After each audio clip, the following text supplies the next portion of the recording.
Hello. One of my research projects from Cal State Fullerton was running a simulation of a black hole and a neutron star colliding, with the black hole spinning at zero point 0.9 on the chi-scale from 0 to 1. Here I can talk a little bit about that project and some of the pictures I was able to make. Some important things are noticeable on this first picture. First, the black hole is the black sphere, and the neutron star is the color ramp in the gray box.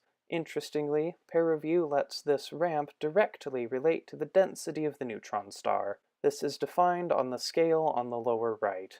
The scale goes from pink with a value of 1 times 10 to the negative third at the center to blue with a value of 1 times 10 to the negative 14th on the edge of the star.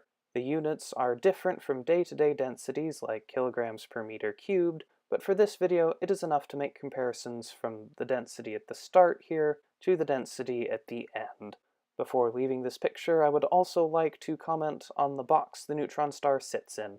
This box is a mesh where the software solves how the star behaves. Approximating the star as a fluid, this mesh uses finite volume methods to solve the fluid equations. The rest of the simulation uses spectral methods, which are faster for the Einstein equations when matter is not present. Moving on a few time steps, the star and the black hole move along in their orbits, and are slowly, in simulation time, getting closer together. I have a short animation from the middle of the simulation. Here, the divot in the neutron star's mesh is where the black hole has moved to. One cycle of orbit is shown.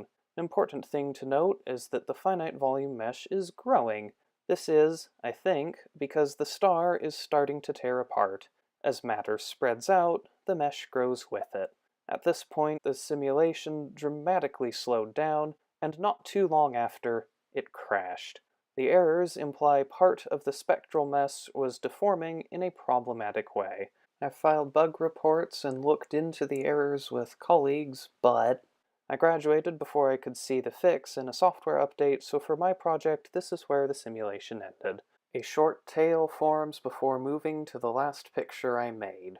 There are a couple things to see here. First, the neutron star has squished as it approaches the black hole, and the tail now extends to the black hole surface. Second, the central density has dropped by a factor of 1/3, as seen by the color change to yellow, and the smaller number on the scale. Now 0.8 times 10 to the negative third as opposed to 1.2 times 10 to the negative third. These are expected, and a future simulation from the collaborators in the SXS collaboration for simulating extreme spacetimes, and CSU Fullerton might have full simulations in papers or on the SXS Collaboration YouTube channel that shows a full merger. Full links in the description.